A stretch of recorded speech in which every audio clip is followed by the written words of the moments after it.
So starting the test drive in the Camry, this hybrid powertrain is nuts. I can say that because I drove the LE about 2 cars ago, and it's just insane how you can just pull out in traffic, give this thing a little power, and it's going. It's just so impressive. I'm gonna give it a little power here. Yeah, the pull is phenomenal, absolutely phenomenal.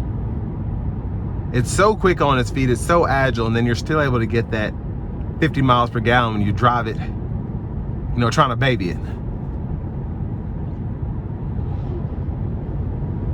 Now, even with the bigger 18s as opposed to, I believe they were 16s on the LE I drove, ride quality here is still pretty good. I can feel it just a tad in the pedal having these bigger wheels, more low profile tires, but it doesn't really bother me at all.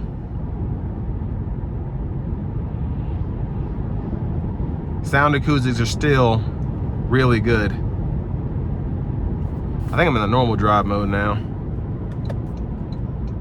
So I'll put in the Eco for now. And one thing I forgot to mention in the LE review, which I'm glad I was driving this SE because I remembered to address this. The regenerative braking system in the Camry Hybrid, the 25, is just, you can barely feel it. And I drive, one of my cars is a plug-in hybrid, the other one is, well, I have 3. One of them's fully electric and then one of them's gas powered. And the brake pedal feel in this feels more linear than my Pacifica hybrid. It actually feels more like I have a Porsche Boxster, it's a 2000, and the brake pedal feels more like that than it does to the regenerative braking in my Pacifica hybrid. And that just goes to how well Toyota did when making this car. Just, you know, they have the experience, but the regenerative braking feel, you don't feel unless you're looking for it very hard.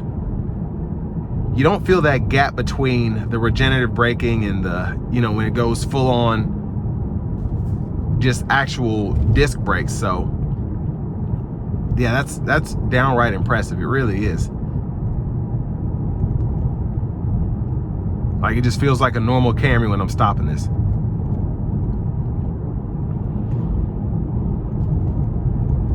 Now, I'm sure this will feel weird having the paddles behind the steering wheel with it being a hybrid and it having the eCVT, but still fun to use just because with a CVT, because you have the simulated just revs of the transmission, you're not having a typical lag when trying to actually shift a gear. So when I hit the paddle, it's right there. It's all electronically controlled, so.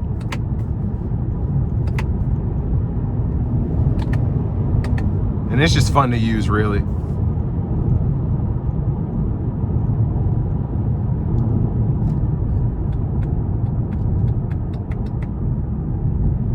And then another thing I just learned, that just controls the regenerative braking. So I've been using these as paddle shifters. No wonder they don't feel right. But it feels like it's actually doing something when I shift, which is just funny. But you have 4 levels of regenerative braking, so I feel kind of stupid, but it happens. And I should have known better because I've reviewed hybrids so many times, but you get, again, the levels of regen. And what makes it neat is it actually kind of feels like a downshift, so you feel like you're getting that regen back to you when you're coming to a stop. Now, it's not going to be like a 1-pedal drive or anything, but you can use it kind of close to that, if that makes sense.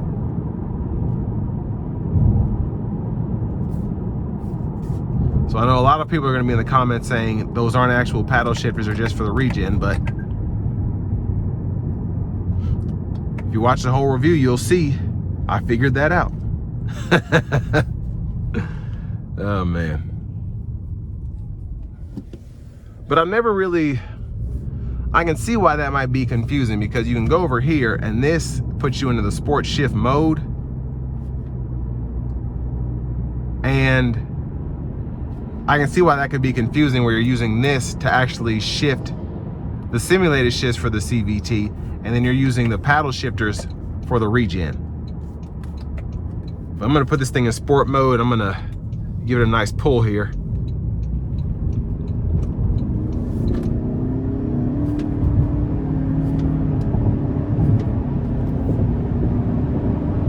I'm gonna gap this truck. Yeah, these things are just, they're so quick for what they are.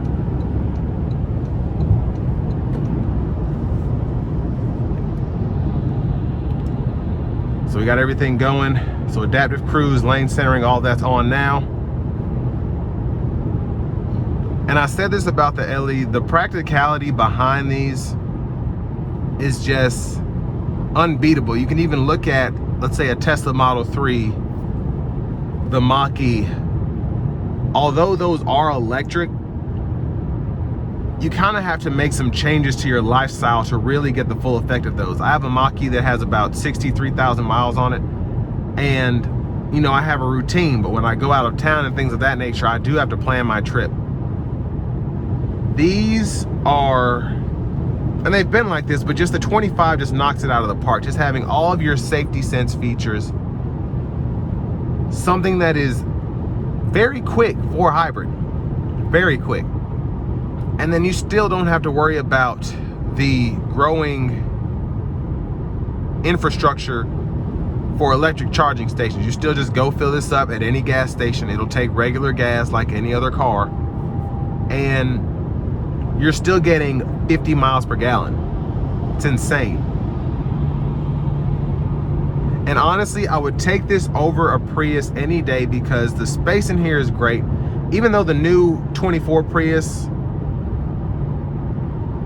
was fantastic, this just, again, the practicality behind this, having the space that you need, having the trunk space, just the beauty of the vehicle itself, and just having the feel of just a regular car. Not a hybrid. This just feels like a Toyota Camry. It's 10 out of 10 for me.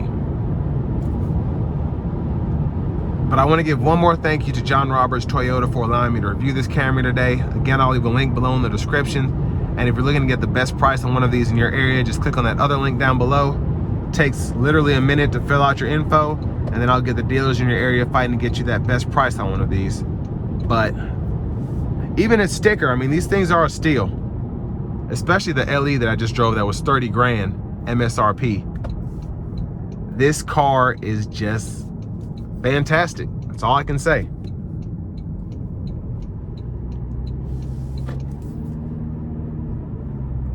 And the other crazy thing is probably the most fun hybrid I've driven in terms of agility, acceleration, and again, a big one being getting 50 miles per gallon.